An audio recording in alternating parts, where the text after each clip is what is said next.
right prompt too. Okay, you're an atheist? I am, yes. Okay, cool. Yeah, I came in kind of late, so I kind of caught the tail end. So I've never seen your stream, so I don't know your arguments or your positions, but I've heard of the tag argument before. That's just you can't have anything without, you need some sort of universal being to ground everything in. Am I getting it right? I might be getting it wrong, but You're on the right track. It's a lot more than that. It's a paradigm level argument. From my view, propositions, beliefs, truth claims are all theory laden. They rely on an entire paradigm to give some sort of justification for the thing to be true. But let me go ahead and get your argument for the possibility of logic and morality. Go ahead.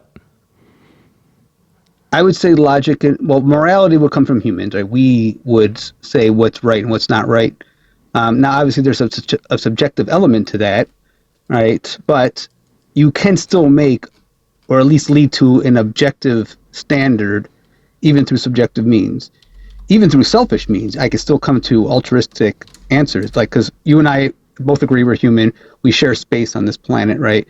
It's in our best interest that you do well and I do well, because you doing well could benefit my life and me doing well could benefit your life. This is how civilization would be formed, for instance, right? So people who were against that, people who, committed murder or crimes against people, theft, etc., were then ostracized, exiled, and now in our society imprisoned, because they would go against the flourishment of humanity by causing unnecessary harm. Well, this doesn't give an account for morality. This would be you explaining how we can use morality, not necessarily speaking about what morality is in it of itself. Yeah, all I can say is morality. I mean, I can define it, but like ground it, there's no way to ground it. But I don't think you can do so even with a God. So it's just subjective. So then basically the good is based off of your own subjective experience or preference of what is good versus what is bad. There is a subjective element to it. So that's the thing with morality. Well, we all sort of have like our own internal morality. However, we could still make objective claims. For instance, like if you start with some presuppositions of life is preferable than death, health is preferable than sickness, pleasure is preferable to pain. Yeah, but I don't grant that under the atheist worldview, because under an atheist worldview, normally there's no telos. Under an atheist worldview, you're granting yourself telos without giving a justification of telos. Explain telos to me. I've heard the term, but I don't know what off the top of my head. Purpose. You're granting yourself purpose. So under an atheist worldview, you don't believe that you don't believe in a creator, a God. How did everything come to exist? You would most likely appeal to like science and evolution or Big Bang cosmology theory or something, right? I mean, I'm definitely not a physicist or a cosmologist, but you don't have to be. But under your worldview, how do you believe everything came to be? Since it wasn't created by a God, an almighty God, then it just randomly happened, right? Do you believe in evolution? Yes, I believe in evolution, but I don't think that's random. And I think we came about by just natural means. A God would be adding a supernatural element. And I don't know how you would even be able to prove. Well, evolution will be random. Evolution starts with random mutation. No, that's not. It's usually selective mutation. No. No. It's not totally random. Well, no. First, evolution starts with random evolution, like of life. It starts with random mutation. The selection is only quality control. So natural selection is quality control, but that starts after random mutation. So it's random mutation, and then it's natural selection, and it selects based off of what trait is good for them. And normally they say it's for survival. Well, what quality from this mutation is going to benefit more survival? Sure. Well, so those that can pass on their genes would more likely be into the next species or generation. They've shown to be successful. So that would be not random. It could start random. I can grant you maybe that, because I don't know that well. But after that, it becomes selective, which would not be random. So the natural selection would be selecting based off of randomness. So if everything started from randomness and then natural selection comes in and selects based off of randomness, then there's no direction, there's no purpose, there's no telos to things. If from the offset is random, you don't then have a purpose after something being random. We ascribe purpose. We don't need God for but that's you just granting yourself purpose.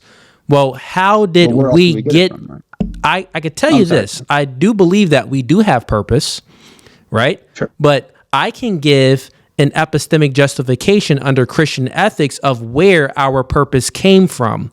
Under your atheist worldview, you can't give any justification on where purpose came from. You just grant it without giving an epistemic justification for the telos, because everything is random. It started with random molecules moving in motion.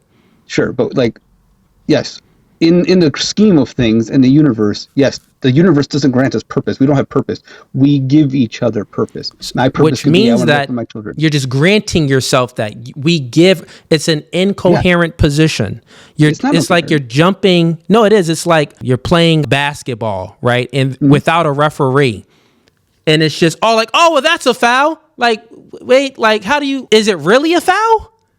Where's the rules at? Where's the laws? What's grounding all of this? Is it just all subjective then? Is it a foul or is it not a foul? Because I think it's a foul. He thinks it's not a foul. So when you say that you're granting yourself purpose, you can't do that because it would be all subjective. And that means that it's no purpose. So it needs to be grounded for it to actually be purpose, meaning that it doesn't need. What?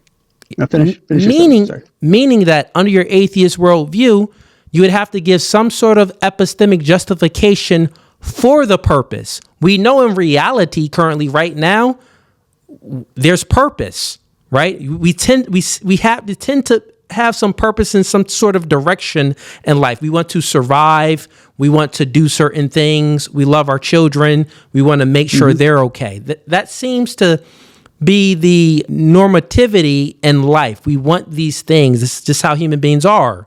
But if your worldview is true, if atheism is true, then what justifies us having this purpose in life? That's my question. That's the level of question that I'm asking you. Well, so you're granting that purpose is required. That's not required. Okay. So if purpose isn't required and you're arguing for morality, morality is the ability to discern the good from the bad. And if purpose isn't required, it's no direction. You don't have the ability to discern from the good and the bad. And if there isn't any purpose, well, this means that everything is determined. And if it's determined, then you can just be determined to believe in something that's bad, that's truly good, or to believe that something that's good, that's truly bad. So if we use your basketball analogy, if we agree on the rules of the game ahead of time, then yes, we would know what a foul is because we agreed to the rule of the game. This is what happened. This was what happened in morality. No, I'm not saying that we agreed on the rules of the game. When I make the referee analogy, I'm in the basketball analogy with the referee. Right? I'm saying that before anyone played basketball, there was a creator of the game. And that creator of the game of basketball, they came up with the rules, the regulations, and the guidelines of basketball, which the referees then enforces. So you got a creator before the game. Since you do not believe in a creator, and it ain't no freaking referee, there's just people playing basketball with no direction. They say it's a foul. They say it's a double dribble. Well, I think that it ain't a foul and it ain't a double dribble. Who makes who right? So, yeah, we would have to agree on the rules of the game, and then that's how we would know. We don't need a God to do that or a referee. Okay. So if the goal of morality and humanity is to flourish, then we can make objective things from that. We don't have to, I don't need to agree that somebody's passing away to see that they're passing away and suffering, right? That's measurable. Well, no, same thing with suffering, sadness, love, anger, all these things. Suffering would be subjective. But let's just push this to its logical entailment. If it's the case that morality is subjective in your worldview, and that what is moral and immoral is based off of what we agree on and disagree on, then it would be that, well, it isn't objective, it's just subjective, and grape in one society can be good and grape in another society can be bad. My question then is, who's valid? So if a collection of people agree that grape is good versus a collection of people that agree that grape is bad, who would be valid? Yeah, no, I see what you're saying. My thing would be, anything that diminishes somebody's well-being would be wrong, and anything that promotes or promotes. I know your thing, but answer my thing. Right. Answer my question. In a culture that, allows SA to just be fluent or to be, allowed, would be an immoral. Now you could say, yes, well, they don't think they're wrong, but, yeah, it is what it is. I don't know how you would convince them. If that's what they believe, that's what they believe. But that's not my question about convincing them. My question is, if there's a culture, a society that believes that grape is good versus another culture that believes that grape is bad, and the number of people in the culture is the same. 2 billion people in this culture, society, grape good. 2 billion people in this culture, grape bad. Who's valid? And the 2 billion agree. Everybody agrees that it's good. Grape is good in this society. Sure. Yeah. So who would be valid? Yeah. Yeah. I mean, it's arbitrary in that sense. Yeah, they could be right, and our society could technically be wrong if they okay. all So agree then this, really then morality is not even a thing. Then it doesn't actually truly exist. Well, it exists as a concept. It doesn't exist. It's not a tangible thing, right? But yeah, I know what you're saying. But but even with the God, it's still the same scenario.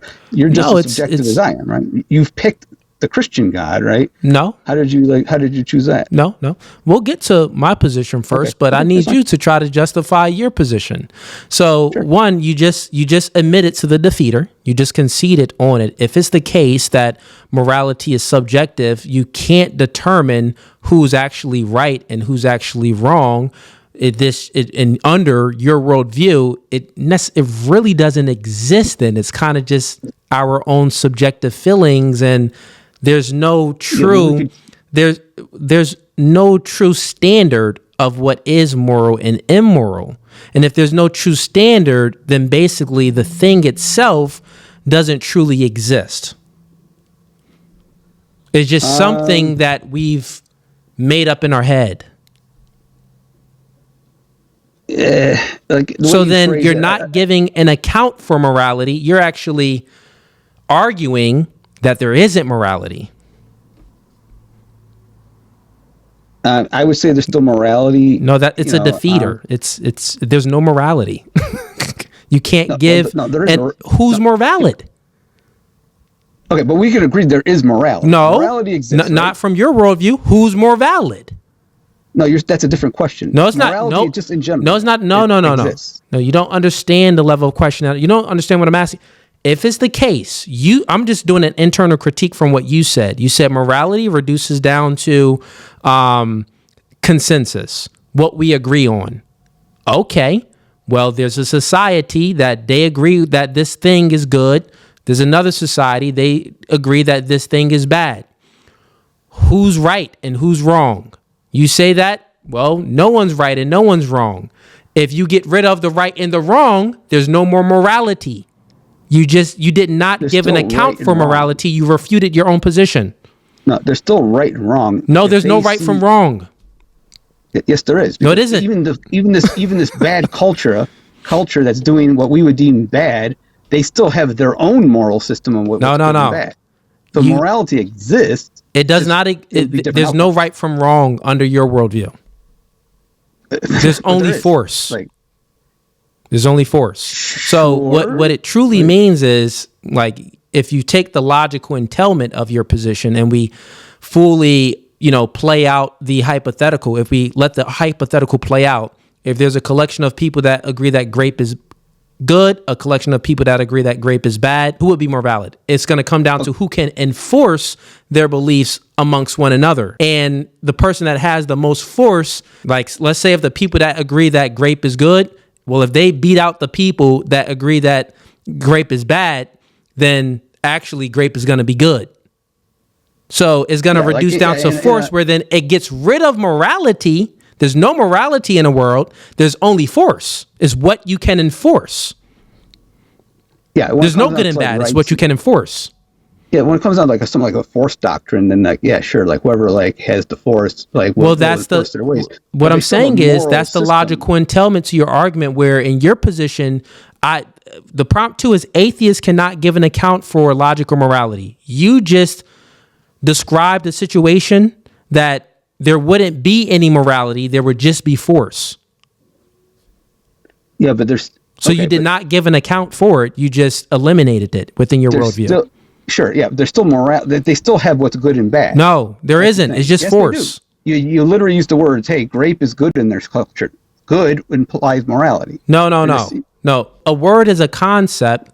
It's conceptual. Okay. What would actually make that thing true of what you're speaking about? From your worldview, what would make it true is force. From my worldview, force wouldn't make it true. From my worldview, I believe that morality is objective and is grounded in God. God is eternal, omniscient, divine, and God sets the standard of morality. God is all good. Anything or anyone that is further away from God is in the bad. Anyone that rejects God is bad. So the bad isn't a creature. The bad is a rejection of the good, which is God. So this is just as arbitrary. It isn't as arbitrary. It's actually a standard. So the ontology of good, from my worldview, so I would say that the good is a concept, but the concept of good you can't find in a microscope. I believe that it has a different ontology, and a concept of good is grounded in God, and the good that's grounded in God acts as one of the divine rays from God, which is we are made in the image of God. So we have the ability to be moral and follow God's orders and commands. Or since we have free will, we can reject God's orders and commands. So from my worldview, it makes sense for us to have morality. This is me giving an account for morality. But from your worldview, you can't even give an account for the existence of this conceptual concept other than we agree on it. And then it reduces down to force, which then gets rid of the concept. So if God is your basis of morality, for instance, right, then anything that God says is moral, that would just be arbitrary. And if it's moral because God says it's moral, then God's also appealing to something beyond himself. No, so God is the thing. It doesn't work either way. That's not what I said. You said God is good, and you ground the goodness in him because he's good and he created us in his image, right? Am I steel manning your position? The ontology of God is good. It's good, correct. That's part of his ontology. And that's where morals would so that's where the objective morality would come from. It would come from God, because God says it's good, therefore it's good, correct? God is all good. Okay, so if God is all good, whatever he says would have to be good. Correct. Okay, so if he says to do an act that we as humans would deem morally bad, then morality is just arbitrary then, right? Because it's just whatever God says. No. Or it's moral because God says cannot do bad. All right. How do you know that? Like, because how do you know okay? Because what if what do you mean, how do I know you that? believe in is a figment? Like, you're Fugazee. From divine revelation. What do you mean, how do I know that? Okay, because what if let's just pretend I don't want you to blaspheme. I'll let you. Let's just pretend though that I'm assuming the Christian God. I'm assuming the Christian God is correct. Is the God you believe in? Okay, all right. So let's pretend for a moment he does not exist, but there is a God. It's just not the Christian God. It's a completely malevolent God. So your hypothetical is, let's reject the Christian God and insert another God? I'm not following. No, I'm just saying, like, assuming that the Christian God, who's all good, right, does not exist for a moment, but there is another God, but it's a malevolent God. It's all bad. Okay. You're putting your morality in a figment, something that doesn't exist, right? Which means your morals are just you're just subjective. You've ascribed them to this being that does not exist, right? It's actually this evil guy. No, that isn't a refutation from our argument at all. You gave a hypothetical of a different type of God, not a hypothetical. Like if you want to do an internal critique, to do the internal critique, you would have to use the God that I believe in instead of making up just a random God that is the opposite of the God that I believe in, and saying that God is just basically malevolent. He's bad. But that wouldn't refute it. That would still demonstrate it as well. So basically, if it's the case that under your hypothetical that this God is just the opposite of the God that I believe in, all of the good that I believe in, that God is, it's just this other God, and it's actually all bad in reality. And so let's use your God. That would still be the same thing if that's the case, that's true. It would still be objective and not arbitrary. So you would still be wrong. No, it would still be arbitrary because it's whatever God says. But let's just go. It's not what. So you are straw manning the position when we speak about the good. Well, can you touch good? Can you touch good? Of course not. No. Can't touch good. Can you observe like good itself? You could probably observe like good acts, but like could you observe like it like good itself? Sense? Can you observe good itself? Can good be empirically proven? Can good be empirically proven? No. Okay. So good is conceptual.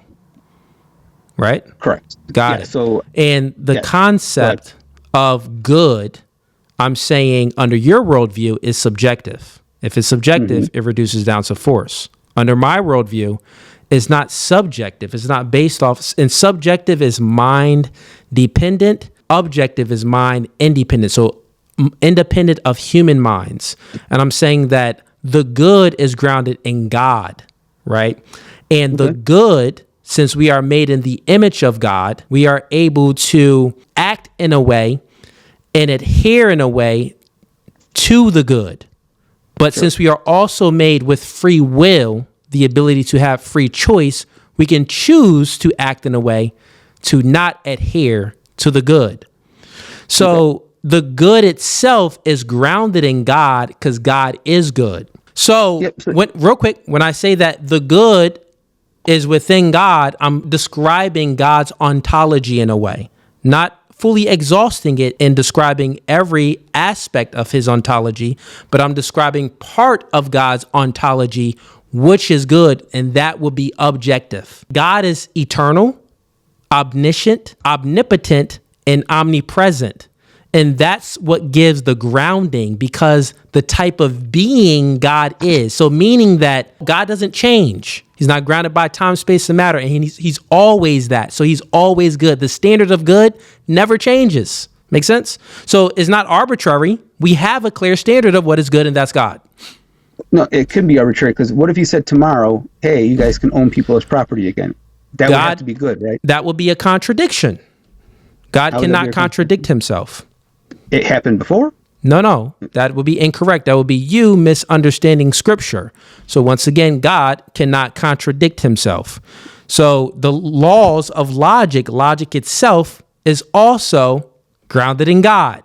And the laws of logic acts as one of the divine race, which is why we have the ability to utilize logic. Now, this is me giving you an account for morality and logic. You haven't given me an account for logic nor morality. You basically rejected morality under your worldview. It actually wouldn't exist. But let's start with logic. Can you give an account for logic then? Yes, logic's grounded in reality. So logic is grounded in reality, and what is reality? Correct. Everything that exists. What existence means? You said logic is grounded in. I'm gonna still man your position. You said that logic is grounded in reality. Reality is grounded in existence. What is existence? What is that? Something that's, it's going to be slightly circular, but off the top of my head, it's just, anything that's in reality that can be shown to be objectively true. Yeah, that will be circular. So existence is self-evident? existence is, yeah, like the moon would be here whether or not we're here, right? The moon would exist.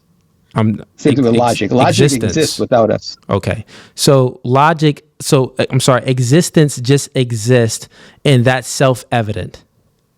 Do I have that correct? I can look up a definition. Because it's just circular. You're saying that existence exists because it exists. Because it exists. Well, because you're asking me questions that like are like similar things, like reality, things that exist, and you're like, well, they'll define existence. Well, when does this end? So let's say I defined existence. Well, I'm a like, presuppositionalist. I'm asking you. For existence to exist, does it rely on other things to exist? For you to know that something exists, does that rely on something else? Probably, yeah. There's probably got to be some sort of cause for something to exist. Okay, so then existence isn't self-evident. Self-evidence means that it doesn't rely on anything else. It's self-evidently true. Like an axiom. Yeah. If an axiom is an axiom if it doesn't rely on anything else. You just said that, well, existence relies on other things to exist, so therefore it's not axiomatic. It's not just self-evident. Yeah, no, existence would just be a state of being, like a state of something. Like existence is a state of being. So we need the self. And so, okay, I got it. So existence is a state of being. And when you're speaking about being, that word being, are you speaking about the self? Not just like self, like not just a self. I mean, unless you mean self as in like us, like define that a little bit better, please. Well, you said being. What are you speaking about? So the state of being or state of living, I don't know, like a way of living its existence. There's like a million ways I can sort of define it. Okay, if existence exists because of a state of being, I'm asking you, what is the state of being for existence to exist? Which then you already refuted what you said because it wouldn't be axiomatic because it relies on something else for it to exist. So now I'm taking it back a step further. See, look, your problem is that you keep relying on other things to not give a justification for the thing we're speaking about. First, I asked you, what is logic? You said logic relies on reality. I said, what is reality? Reality relies on existence. What is existence? Existence relies on the state of being. What the freak is the state of being? Yeah, well, just because I can't give you all these clear definitions, it doesn't like negate my position. No, I'm asking you to give a justification for the thing itself. And you keep on saying, one, you said that it was basically self-evident, but then we find out that it's not self-evident because it relies on other things. Existence relies on the state of being to exist. So therefore existence isn't self-evident. Now I'm just asking you, what is the state of being? Does that rely on something? And if it doesn't rely on something, well, what is that? I don't really know how to answer that. Like the question, I kind of reject the premise. It just kind of sounds like a word salad question. No, it's not word salad. Yeah. It's not word salad. It's actually very coherent and logical. Logic is grounded in reality. Reality is all that exists. And existence is? Reality. Circular. How can... reality relies on existence, and I ask you, what is existence? Now existence is reality? You're speaking word salad. You accuse me of word salad? You literally are speaking word salad. There is a circular part there, right? Because I'm not like a definition master, right? But the truth still stands. You don't have to be a truth. What truth? You didn't say anything that's true. You're circular right now. So logic is in reality, and as far as we know, they are true to the closest you can be to true, the least objective truth. We are maximally certain that logic works, right? And what is the ontology of logic? What do you mean the ontology of how it's caused? It's just grounded in nature. Okay, is logic conceptual? It is a concept, sure. It's not like a tangible thing again. Oh, is it immaterial? Yes, it would be immaterial. Okay, immaterial means that it's not made up of atoms, so it's Correct. conceptual, so it's immaterial. Now, is Correct. logic universal? As far as we can tell, yes. Okay, so it applies everywhere. And is logic invariant? As in, it can't change? Is that what you mean? Correct. As far as we know, yes. We're probably maximally certain Okay. that it cannot change. Now, what's grounding logic? If logic is immaterial, it's universal, it's invariant, existence is what? What is existence? Again, I'm just going to say existence is something that's in reality. It's In reality, is it requires time. tangible? Is it an object? For something to exist, does it have to be material? Sometimes, like you exist, you're tangible. So No. For something to exist, does it have to be tangible? it does not have to be tangible. Okay, so it can be immaterial. Correct. Got it. In all cases, obviously, right? Got it. And is existence universal and invariant? As far as we can tell, yes. Okay, so you have one concept that's universal, immaterial, and invariant that relies on another immaterial, universal, invariant concept. So logic is universal, immaterial, and invariant, and that relies on something else that's universal, immaterial, and invariant. But what's grounding that? Just nature itself. And nature is immaterial, invariant. What is nature? When I say nature, nature and reality can be like kind of used interchangeably.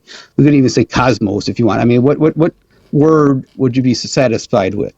They're all kind of this. When I say nature, Well, you're speaking in circles right now. Is what I'm trying to illustrate to you here. Is you're not really given a clear justification or an account for logic itself. If it's the case that logic is immaterial, invariant, and universal, well, the thing that can ground that is not going to rely on the same thing itself. It has to rely on something else that's more than the thing itself. Why? Well, how can it ground it? It's basically relying on itself. It's circular. Yes, you would use a logic to Wait. No. logic, Listen, yes. listen. We're not speaking about the utilization of things. We're speaking about the ontology of things. We're speaking about the thing itself, the makeup of what the it thing, is, the makeup of it, right? Correct. So if it's the case that under your atheist worldview, right? How does evolution produce immaterial, universal, invariant concepts? How does logic? But evolution is based off of random mutation and natural selection that gives no purpose to things, that isn't universal at all. So your worldview is incoherent. That's what I'm illustrating here. We're talking about logic and reality, and then you jumped to evolution. So I don't know how we got there. But Because that's what when we spoke in the beginning, you said that. I said, well, what do you believe in? How did everything come to exist? You said that you believe in evolution, correct?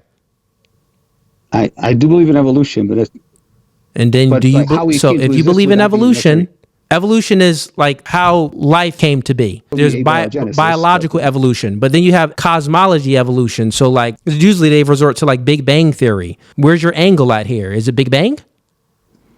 so I would say the best current model that we have of the existence of the universe would be the Big Bang. Now, this is coming from people that are way smarter than me, physicists, cosmologists, all those things like that, right? But just because I can't explain it doesn't like automatically justify like your position, all right? Like you would have to determine that show evidence of this God. You're adding. See, even if you think I'm incoherent with my logic, at least I'm still dealing with nature. You're bringing in a supernatural element, though. You just spoke about a supernatural element because it's universal, immaterial, and invariant. You can't find this in nature. What are you talking about? How is that supernatural? I did not invoke the supernatural at all. But when you start to speak about something that's immaterial, that's universal and also invariant, you mean to tell me that's not something that's supernatural? No. Is it natural? Can we find it? Supernatural, it would be natural. Can we find it through any empirical evidence? Logic? Yes, we can absolutely test logic. No. Can we find logic itself in a microscope? No, you cannot find it. You know this. Come on. No. Okay. You cannot find Therefore, it cannot be measured. This is a thing that we cannot actually find in it of itself. You said that the ontology of logic, you basically described and explained that logic has a different ontology than human beings. We are not universal, we are not invariant, and we are not immaterial. So that sounds very supernatural to me. And you mean to tell me that I believe in something supernatural like God, you also believe in something that's supernatural, that's logic. You basically made logic your God, but you have no justification for logic itself. No, logic would be supernatural if it somehow like determined like an afterlife or it created us. And that's like not the case. Logic is just the laws of logic, the laws of identity, excluded middle, or whatever. Yeah. No, something can't be its thing, not its thing. You are you, I can't be you at the same time, right? This will always apply, at least as far as we know. All right, the identity of a star would exist. It's still a star. It can't be anything else but a star. I agree that those things. So how is this supernatural? This is not supernatural. This is nature. No.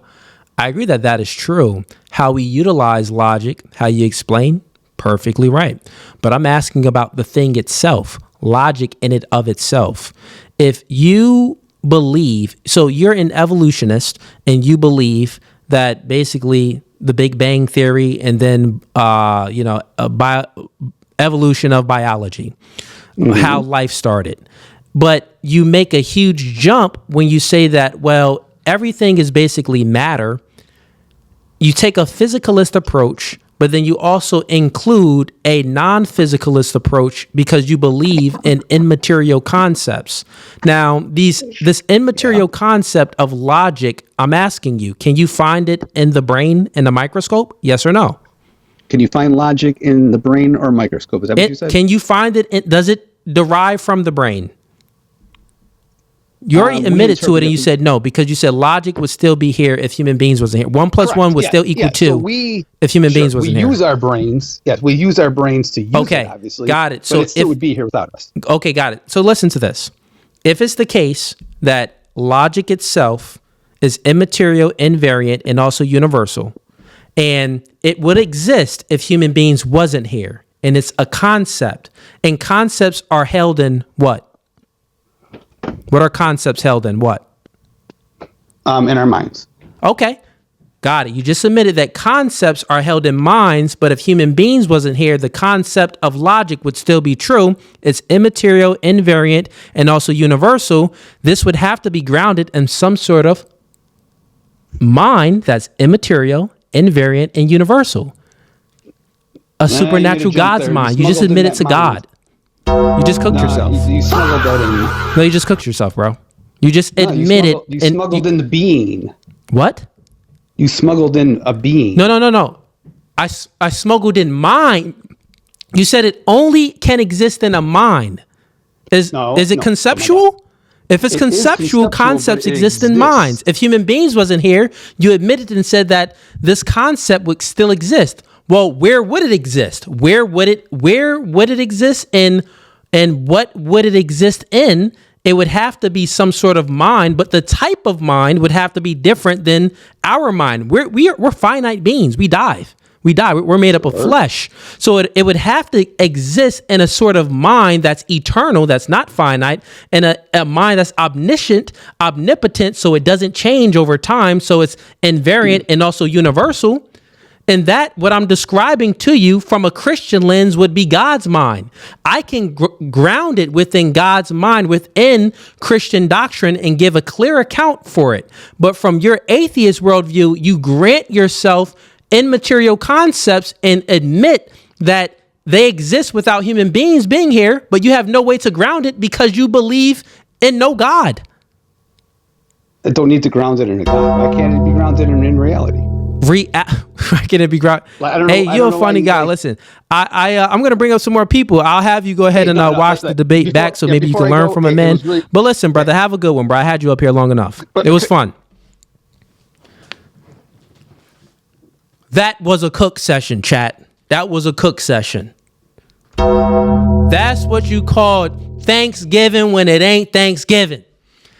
That's what you call eating turkey, baked mac and cheese, pass me the yams. That's what you call, hey man, I don't drink, but bring the Henny over here tonight. That's what you call, listen man, let me stop playing.